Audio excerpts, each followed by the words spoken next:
Hey guys, this is Lucky Larry down here at K&L Machine and Welding again. I'm sure some of y'all are wondering when we're going to get back on our fenders. Hopefully we're going to do that this week. At least that's our goal anyways. We're going to try to get them, let me turn around here and show them to you. There they are sitting over there where they've been for the last, I don't know, the last week or so. We've got into some other projects, actually probably a couple or 3 weeks. We got into some other projects. Like I say, down here at K&L Machine, we do what pays the bills, and I've said that from the very start.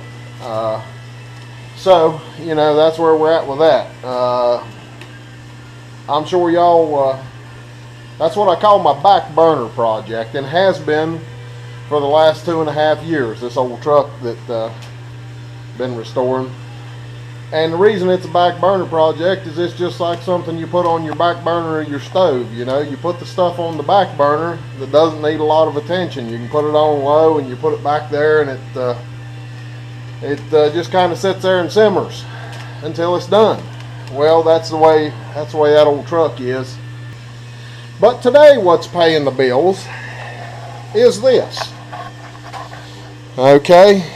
We're actually being a machine shop today, believe it or not, guys. I got this set of rims here. And I've already bored. I've already done 3 of them, and I wanted to go ahead and get a video of it before I finished the job up.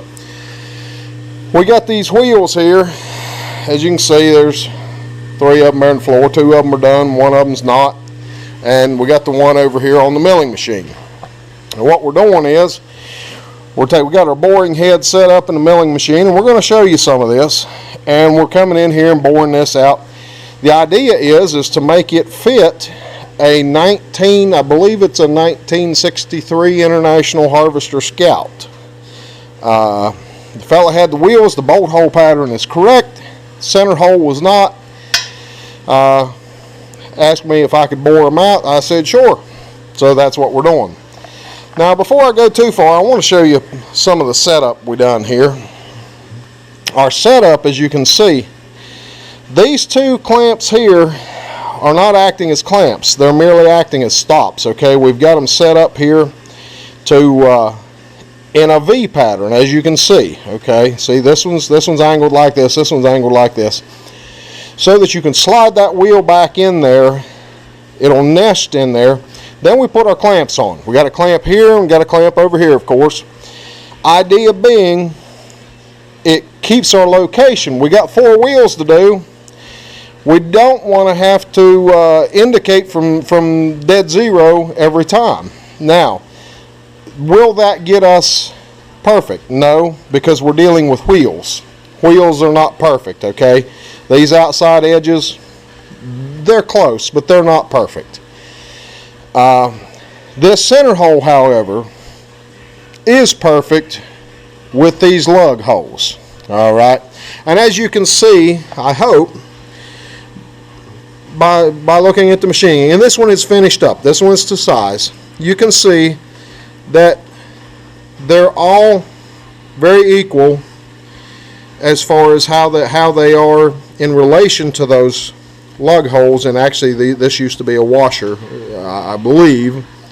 At any rate, it's some kind of a recessed machined area, and you can tell that we're dead nuts on center, okay? And the way we do that is we indicate every wheel, but this setup helps us get close so that we're not starting from ground zero, okay? So with that, I'm going to get out of here. I'm going to unclamp this one. I'm going to get the next one clamped up. Going to sit you over here on my bench and let you watch as we do all this. And we're going to start boring this one, excuse me, not this one, the next one. So that's where we're headed from here, guys. Now, guys, what you heard me back there beating and banging around looking for was nothing more than a piece of Scotch-Brite, just to clean up this existing center hole so we can indicate off of it.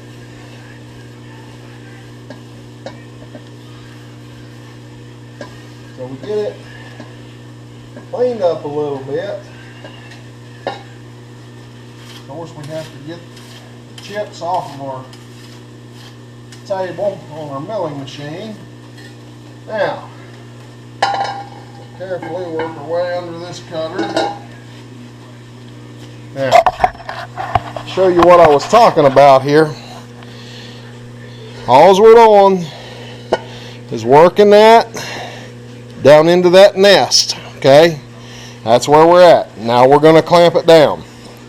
Now, guys, if I can impress anything upon you that I've learned as a tool maker, is that your setup is everything. Okay, number one, if you can't set your part up, take your part out and put your part back in and know that it's in the exact same location, you do not have a good setup. Okay, setup is everything. The other thing is, if your setup isn't rigid, you do not have a good setup. You have to have it rigid to where you're not going to get vibration. You're not going to get a lot of, now like I say, you'll get a little tool chatter occasionally. And I may on this one. I know I did on one of the other ones, but it wasn't much. But make sure your setups are rigid so that you don't have the proverbial tiger claw marks where your end mill jerks a part up out of your vise or something. Okay, every setup needs to be rigid. All right, let me put you back over here and get this thing clamped down.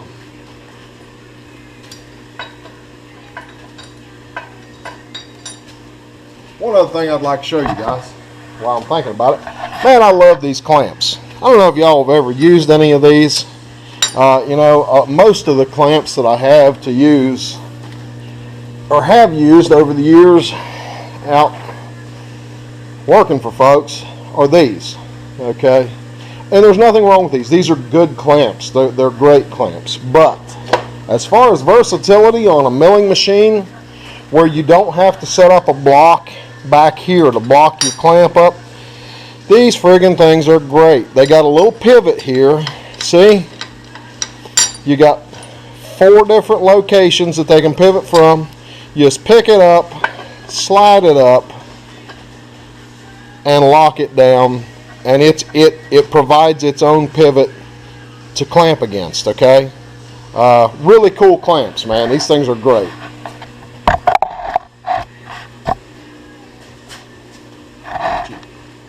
I think you're headed the right direction there. Make sure we haven't moved anything. We're going to lock it down this side. Once again, we're going to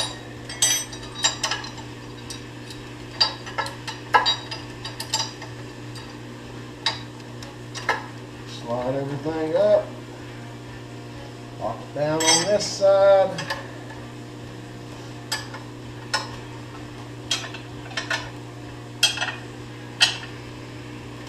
Now, are we good to go? Well, of course not. What are we missing? We got to indicate it. Now, throw our mill in neutral. Get an indicator in here. By the way, if you don't own one of these guys, they're wonderful. They've been around for years and years and years and years. It's called an indicall. It's just a really neat little indicator holder for working in the milling machine. You just put them on like that, clamp it down, and voila, you have a really nice rigid setup to indicate from.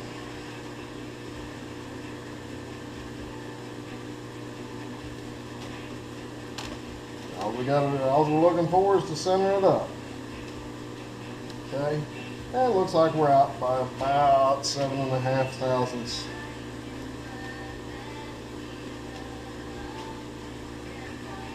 Okay, guys. Now, because of our setup, that's how close we were. Okay, we had 3 thousandths off in the x-axis, 15 in the y-axis,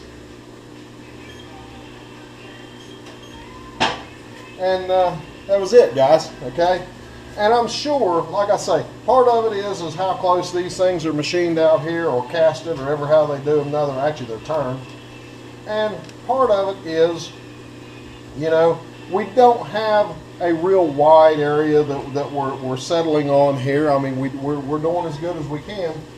If we had these spaced out to here, which we can't because we don't have enough table to do that, but if we did, I'm sure that we're centered up, locked down. Get our indicator out of there so we don't throw it across the shop.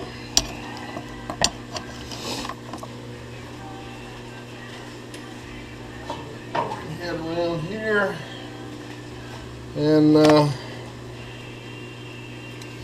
bring it back to where it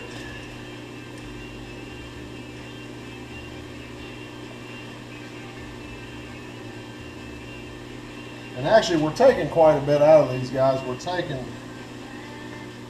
actually opening the diameter up about 1/2 inch, so it really is, it's a pretty good amount that we're machining out of these. And I'm cutting these things about 50 thousandths at a time, so all right, here we go.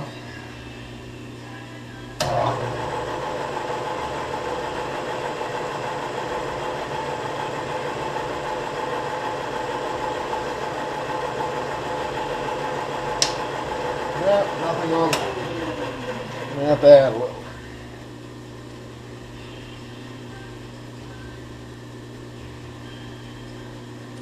Yes. Yeah, we ought to catch some there.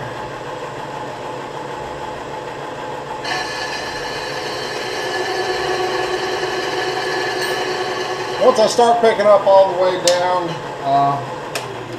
kind of bring you over here and let you watch the cut.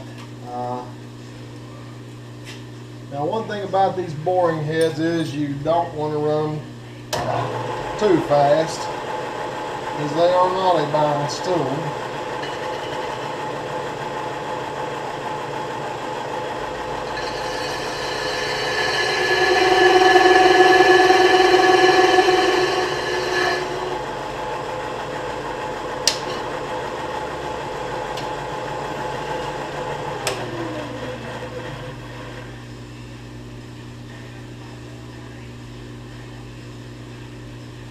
As always, guys, safety glasses when you're working on this stuff.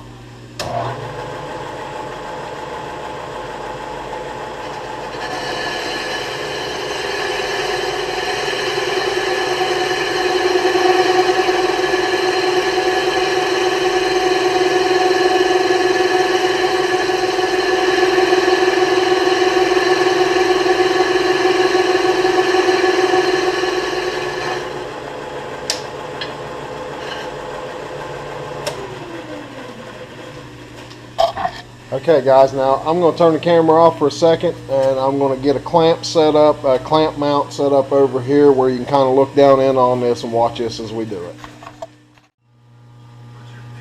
Okay, guys, we got you turned around here and got you down here by the cut, where you can kind of see a little bit of what I do, and really there's not much to it. I mean, we're just running a boring head, but I do want to get you down there next to it.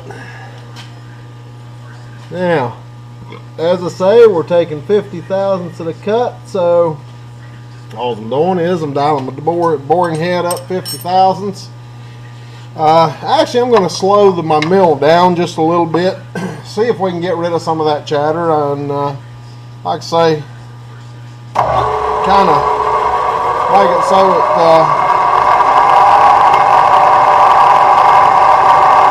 it does like it ought to.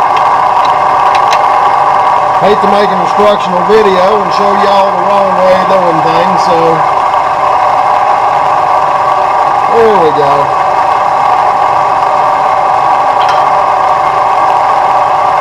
And hopefully this will clean. Oh yeah, Yeah. That's more like what we wanted. Like I say, I bored the rest of them at about 500 RPMs. I'm boring this one at about 130. The 130 makes a much smoother cut, but for what it is, you know, a little bit of chatter wasn't going to hurt us. And as I say, we're out here trying to make money, but I'm also out here trying to make videos to teach you guys the right way of doing things, okay? This is the way to do it. If it really, really means something, you've got to slow down and get the chatter out of it. If you are doing something like a wheel where you're blasting it out, you know, if it's within 5 thousandths, it's close enough. Go ahead and crank, you know, like I say, you're trying to make money for the guy you're working for. And that's what it's all about, fellas. It really is. You're going to crank this thing up. You're going to take as heavy a cut and as fast a cut as you can. Because that's what it's about out here in the shop. You're trying to make money. Now, if you're just doing it for yourself, hey, slow it down. You know, do that. Take that extra pain to... take the extra pains to try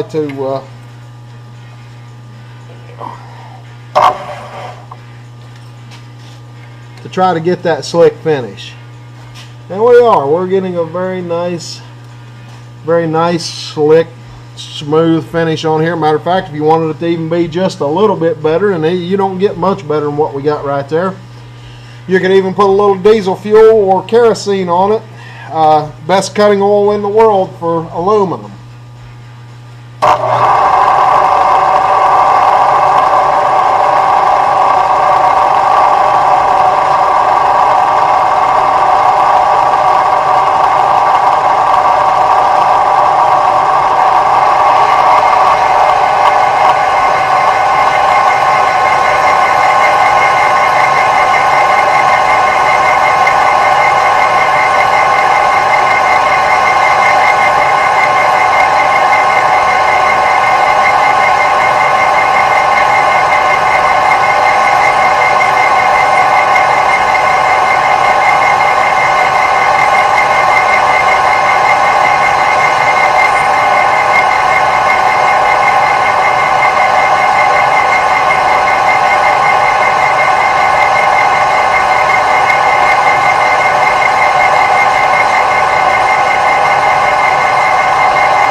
Guys, I don't know if you noticed me reaching back here like this, grabbing some chips. Now, the chips that you see me grabbing when that was running was laying on the ways. They were not up in here.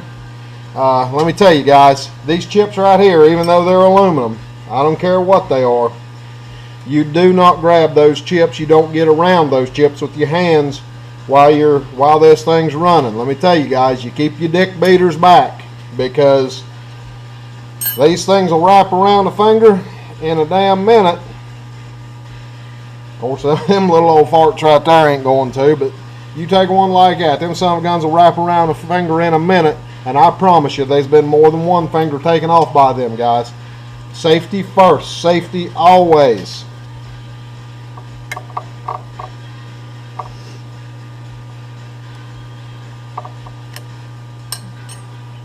Now, guys, what I'm going to do is I'm going to go ahead and turn the camera off here, because you've seen me bore this. Actually, I'm going to let you watch me bore this one more cut here, and then we're going to turn it off. Because, like I say, there's nothing more that you can see here. You know what it looks like now, boring apart, and we'll get back to it when I roll these rims over, because we still have to go through all 4 of them on this back side, and we have to bore put a little counter bore back there for the center cap. So I'll get you back here when we get into that.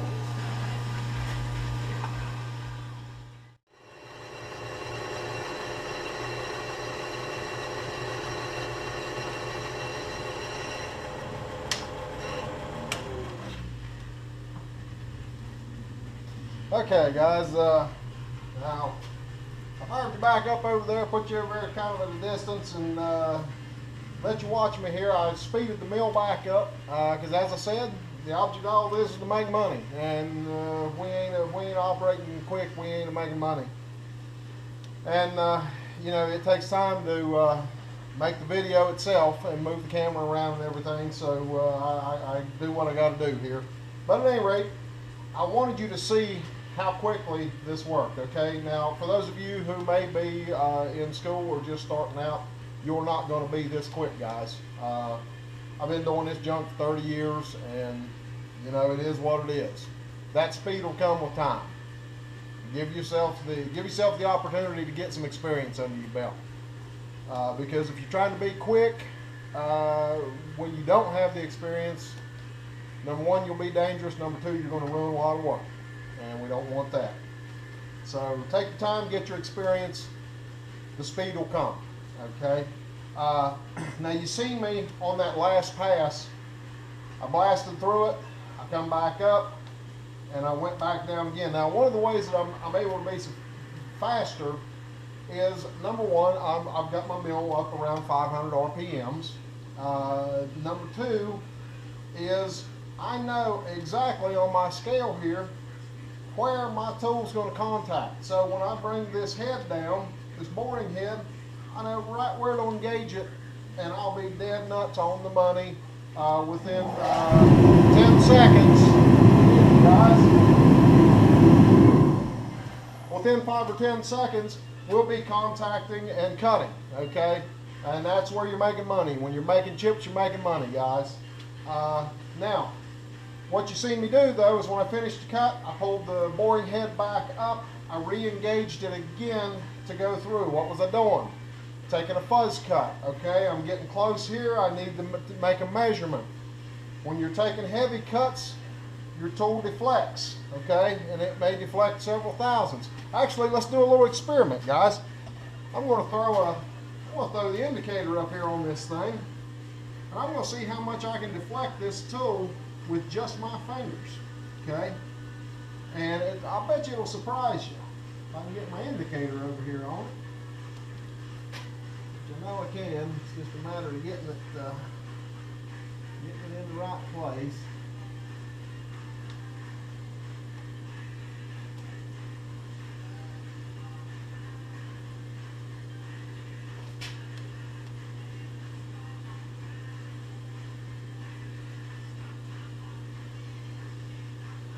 Okay, we got it up there.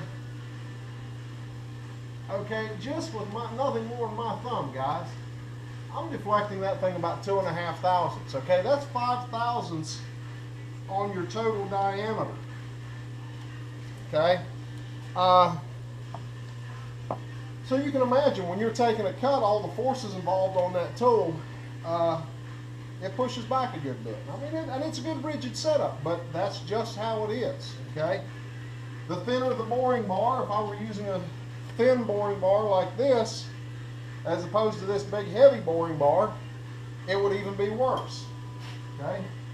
But what I did is pull my boring head back up, immediately come down, re-engaged, and blast it back through one more time to take a finish cut, a little fuzz cut, to clean up, because we need to take a measurement. We're getting close. So that's what we're going to do now.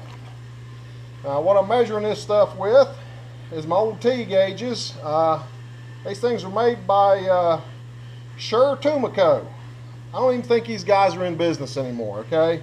And I know they still make these old T gauges, old telescoping gauges. You don't see them around much. About everybody's using bore gauges and everything in the world. But these things are effective. They work, Okay, there's nothing wrong with using the old telescoping gauges. They're just not quite as handy, but they're what I can afford, fellas. So that's what we're using. And they can be a pain right in the ass to use as far as making sure that you got the right measurement. But if you're careful, they do very accurate work. And that's the same thing, I should be using micrometers to do this, but if you're very careful, you can do this just fine with a set of calipers. Okay, we got 4 inches, 117 thousandths.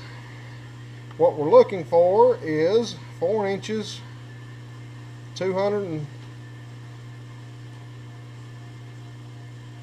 let me back up here, 4 inches, 262 thousandths.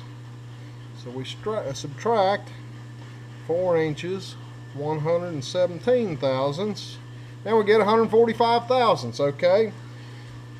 So we're going to go over here. We know we got to go 100 before we get serious about it. So come over here. I know that a half a turn, half of a round on this lead screw is 50 thousandths. So do I need to be real precise with it?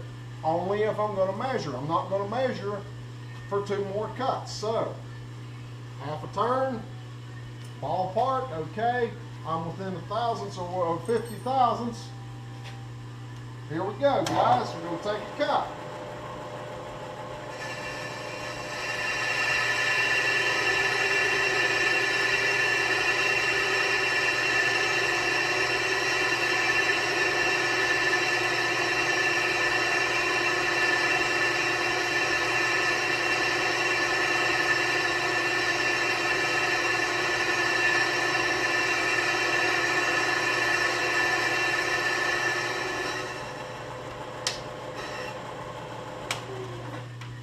This one here we have to be a little more careful on because we're going to measure after this one.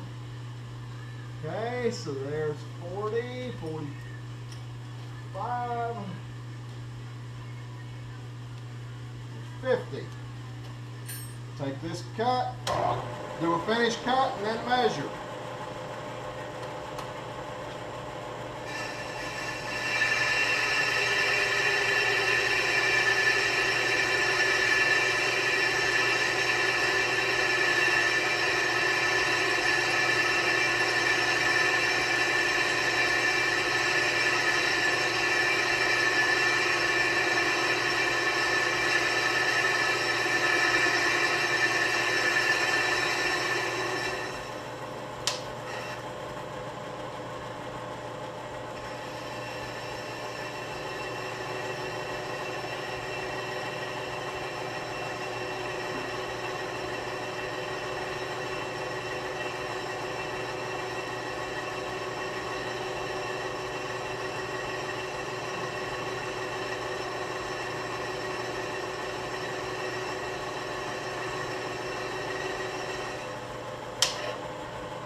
Okay, guys, there we should have one more, actually 2 more cuts. One more roughing cut, 1 finish cut, and we'll be there.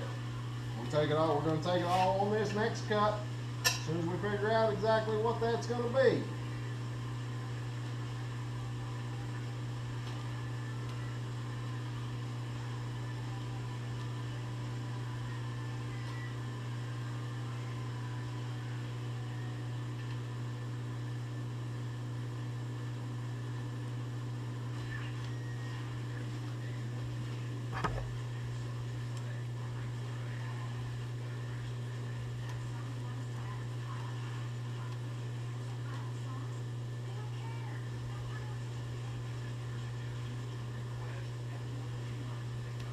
Okay, 4 inches, 216 and a half.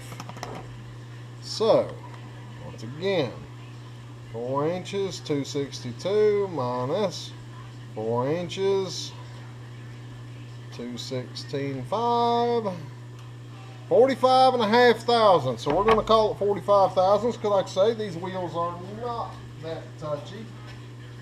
So we're going to take 45 thousandths. We're going to dial exactly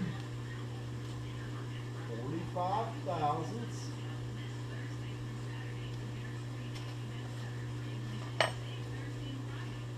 We're going to take a cut.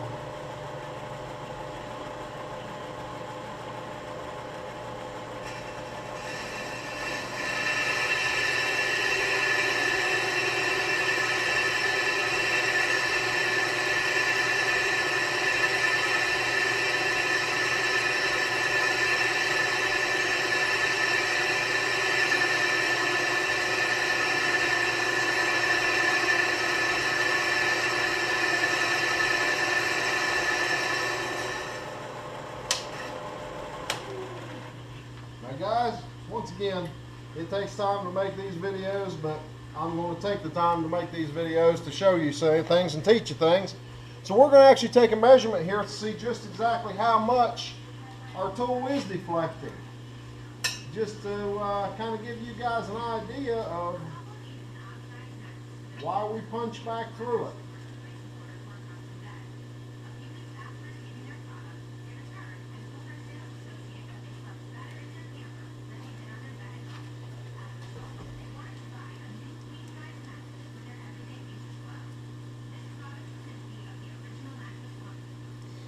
Okay, there's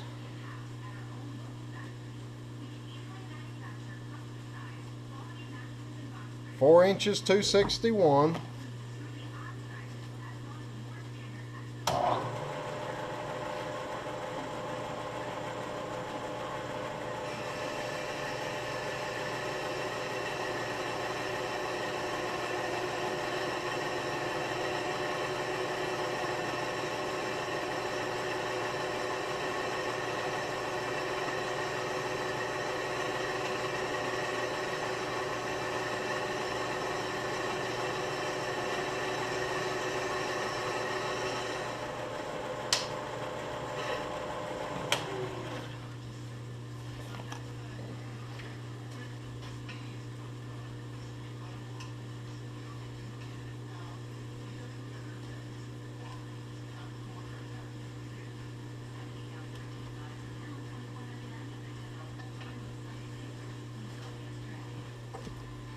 And